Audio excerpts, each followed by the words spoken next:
Greg came down to Miami with his dad and his daughter, and we're here. Here we are shooting on this with take all these pictures, you know.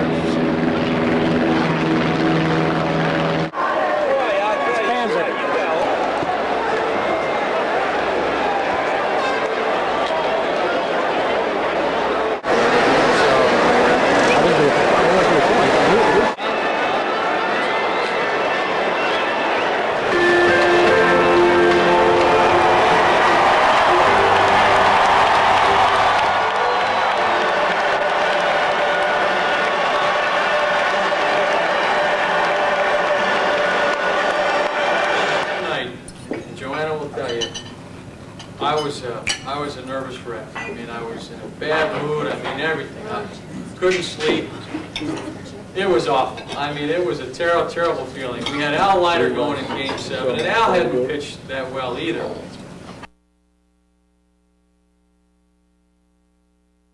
Baby, Game 7, this is it. This is it, do or die, all the marbles tonight. Tonight the Marlins take their first World Series championship home. It was Game 7, the final stop of the journey. What's so proudly we hailed at the twilight's last gleam, so gallantly streamed, and the rockets recognize the bombs bursting in air.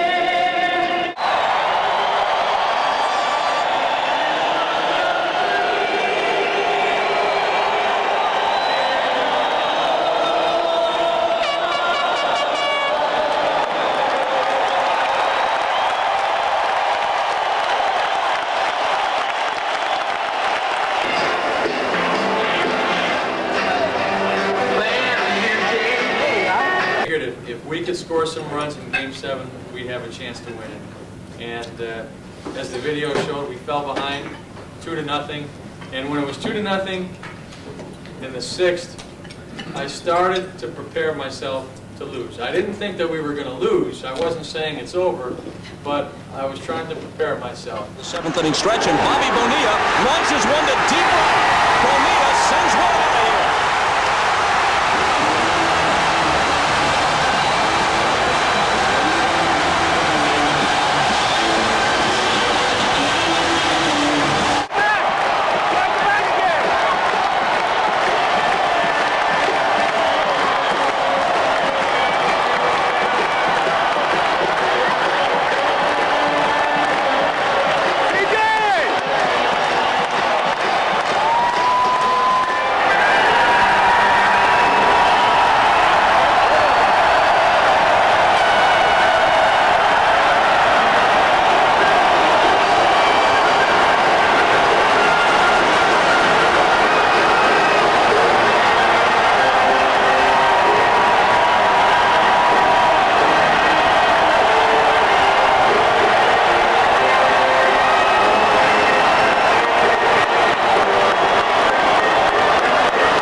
A 27-year-old infielder who got his first big league hit just 3 months prior had sent Game 7 of the World Series into the twilight zone. We tied the game in the bottom of the ninth. I think none of us wanted to admit it to each other, but I think there was a sense that it was it was ours now, and nobody was going to take it away from us. Bottom of the 11th. Both he and 67,000 fans had the same thought in mind. Hit hard through the middle for a leadoff hit. Maggie Diaz. And Council punches it to the right side. Fernandez has it go through it. Bonilla will try for third. Ramirez up with it, but there's no play on it. Bonilla dives in.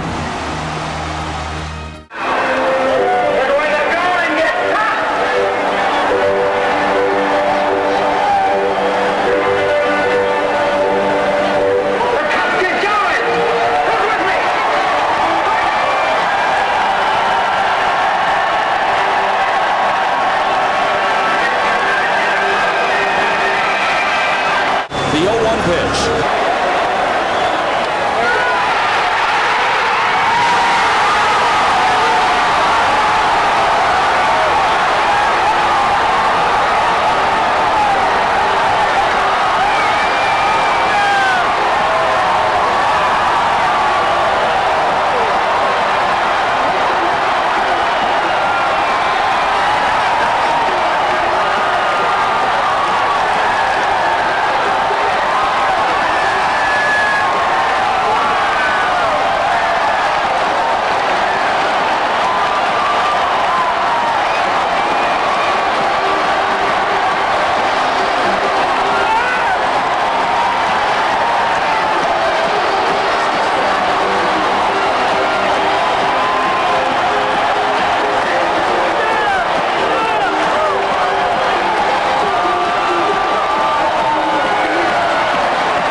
We were kids all over again. For that moment, we were kids all over again. And I'll never forget what I felt like. I don't know how many of you remember when North Carolina State won the NCAA Final Four in the early 80s. You can all remember that scene of Jim Valvano running up and down the court looking for somebody to hug. That's what you felt like. You know, once we got onto the field, it was like all you wanted to do was find somebody to hug, and you felt like a kid again. And there wasn't anything like it, and it's tough to put into words really what that felt like. It was a very special time for us. Watching the game with Dave and Frank Wren, another Jamestown, former Jamestown general manager, Tony Perez and myself, and as soon as Renneria got the base hit, we all kind of turned to each other and hugged, and we were all screaming, "We're world champs." So I know that's the first thing that came out of my mouth. It was like when we had our boy, the first thing that I said when Anthony was born is that screaming, "It's a boy, we won, we're world champs." It was kind of on the same level.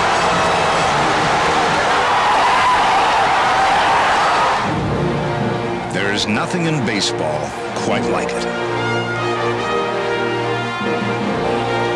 Every step a player takes is taken for this moment. And if for everything there is a season, this we know. It took the Florida Marlins just 5 to win the World Series. A man from Ohio lives a 33-year dream when a kid from South Bend scores on a hit by a shortstop from Colombia to help earn a Cuban pitcher the MVP. God bless America. God bless baseball.